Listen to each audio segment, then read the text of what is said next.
Hello, everybody. Today, we're joined by Madhvi Menon. Madhvi is with the Strategy and Performance team at Alvarez and Marsal Middle East. She graduated from Carnegie Mellon with a bachelor's in business administration, with a concentration in business analytics and marketing. And before going to Carnegie Mellon, Madhvi spent most of her life growing up in the UAE.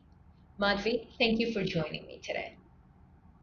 Thank you for having me. Happy to be here. It's an absolute pleasure. So, Madhvi, you're relatively new to consulting. Tell us a little bit what brought you into this field.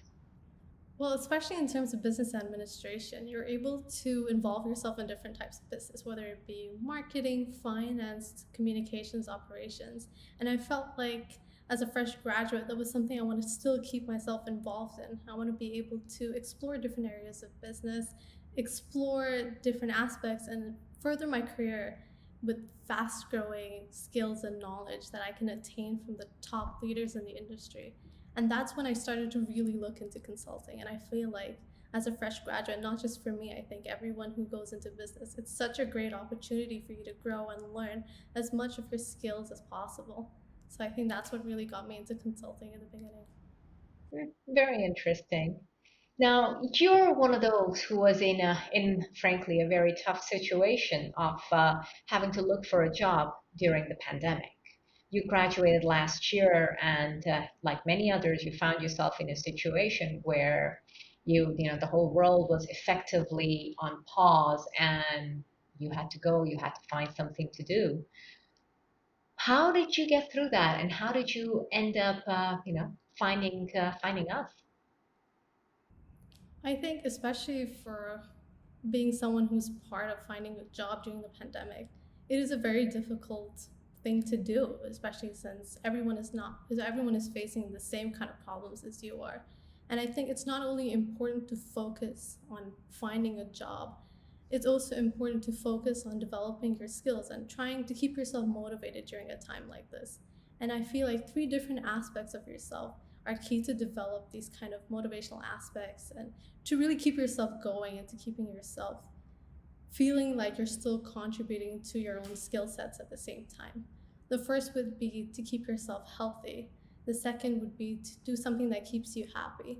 And the third is to make sure that you're doing something that improves your technical abilities as well. I think having these three as a focus as well as finding a job will help you really realize where you want to go with yourself, but also to really keep yourself centered and to be able to really learn different aspects of yourself and not to stagnate and feel like you're in a rut, especially at a time like this. It is very difficult.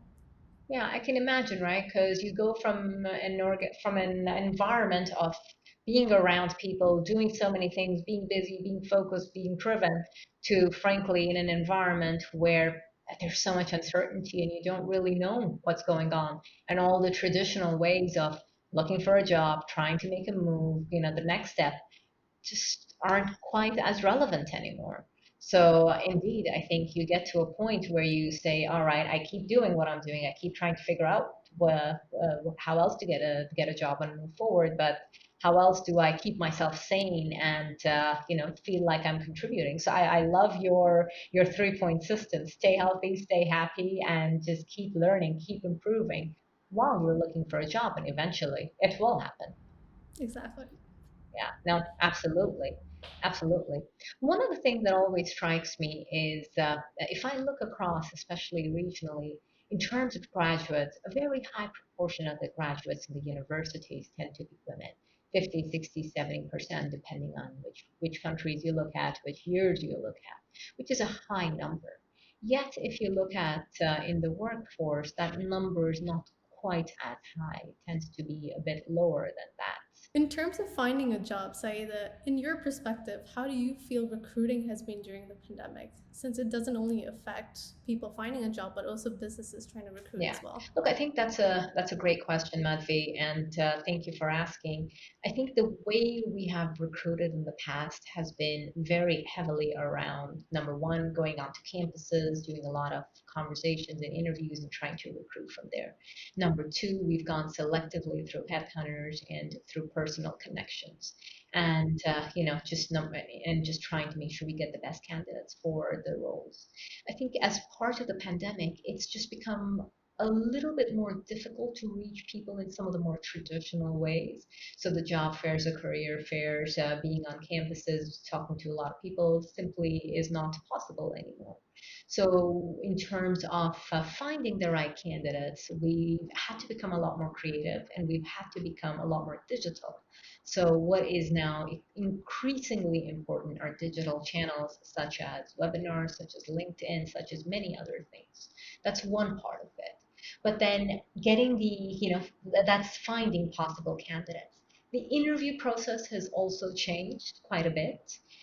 In the past, while we've always relied very heavily on phone interviews and on calls, it has always been fundamental to sit down with whoever it is that is being recruited and to look at them in the eye and to have the final conversation with them before we move or we don't move. And that is in many ways becoming increasingly difficult, especially if people come from different countries. They can no longer fly in for a day or two and just have the conversations and move on. So I think that's another thing that we've had to get used to, which is how do we interview people remotely and how do we make sure that we are able to assess all aspects, including the cultural aspect, which is so critical and absolutely important in our business. And then I think the third part is when people do actually land, the essential integration, onboarding, and the initial experience around how do you become part of the office and how do you get to know everyone. That has always been extremely heavily dependent upon the physical aspect. People come in, usually the first week or so, they will do nothing but go through inductions, talk to people, and just find their bearings. With the digital world, it's very difficult to do that. So it's been a bit of a challenge in terms of making sure that when new people join, we onboard them, we integrate them, and we make sure that they feel part of the team and they feel part of a much larger group and they don't necessarily feel isolated, especially if they're working alone or at home without parents. And I can totally yeah, see that. absolutely. And I mean, you went through this, right? I mean, you went through, in many ways, remote interviewing, you went through remote working, and for however long you've been with us, you've probably been in the office 5 times, is my guess. Agreed completely. It's quite a crazy time. And I think another point I wanted to raise with you is that I'm sure you must have faced an increase in international applicants now that everything's being digitalized. Even for a recommendation for people applying a job, you don't need to restrict yourself since now everything seems to be more online and you're able to really expand to different horizons. And I think you can really take that opportunity and really see in how you can grow yourselves in different ways. Absolutely. I think the pandemic has really, truly accelerated in a lot of work from home trends that we have already seen over the last few years. And there's so many organizations that have already gone in and said, you know what, we are going to be remote first. We are not going to go back 100% full time, maybe for a few years, maybe ever. And I think that's a very interesting development that we will see more and more of. And of course, it makes things challenging for us because by the very nature of what we do, we focus on implementation, we focus on results. So we have to be on the ground. We have to sit there with our clients side by side and we need to just make things happen. So I think even that will evolve over time and things will change over time. But I agree, it's quite remarkable how far we've come, how quickly. Frankly, I don't think anybody would have believed, or most people would have believed that that was possible before the pandemic. And it's interesting days we live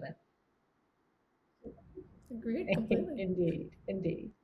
So, Madhvi, I mean, and one of the things I've always noticed about you, and I've heard you say time and time again, is your absolute love for math, right? You've often said, I love math, I go wherever the numbers go. And it's very, very refreshing to hear that because a lot of young women, men, both don't like it, and they think it's perhaps, frankly, very challenging, and they shy away from careers where there's a heavy dependence on math. So tell us a little bit, what drove this love for math? So for me, I was able to pick up math very quickly as a child. And I think I found it really interesting with the fact that if you could just give me one formula, I was able to apply that without any problem to any kind of question that came to me. And that just really accelerated my love for math. I felt like I could do anything. I just needed a couple of formulas and I could solve any problem that I wanted. And I think that stayed through as I went on. As math got harder and harder, the problems started to get bigger, and then the more complex it was, the more I really liked solving these problems and being able to attain a result that I felt that I worked for. And I think that as I continue to with my career progression, I try to stick as close to numbers as possible. I try to make sure that it was somewhat of a focus in my life just to make sure that I'm able to continue with this interest and able to apply it further in the workplace. Very nice. Very helpful. So, Madhvi, one of the things I'd love to hear from you is, you've genuinely gone through a defining experience, graduation, recruiting, onboarding, starting your first real job during the pandemic. What would be your advice to others that find themselves in this situation? You explained how you went through it, you explained how you did it, but what would be your view to those that find themselves in the same position and struggle with some of the same issues that you had to deal with? My advice would be just to make sure you keep challenging yourself. I think, especially at a time like this, it is so easy to be stagnant, it's so easy to really find yourself in a rut. And being able to find creative ways to really keep yourself motivated, to really keep yourself going, could not be more important during a time like this.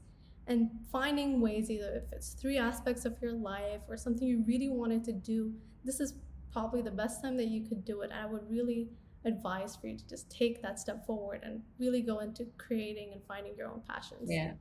Look, that's good advice because it's so easy to get bogged down and it's so easy to just to be disheartened and to perhaps get distracted by things that are not necessarily productive or helpful. So I think Mm-hmm. that's very good advice, and I hope a lot of the people out there take it. Me too. Thank you, Madhvi. It's been an absolute pleasure having you. Thank you so much for interviewing me today, Saida.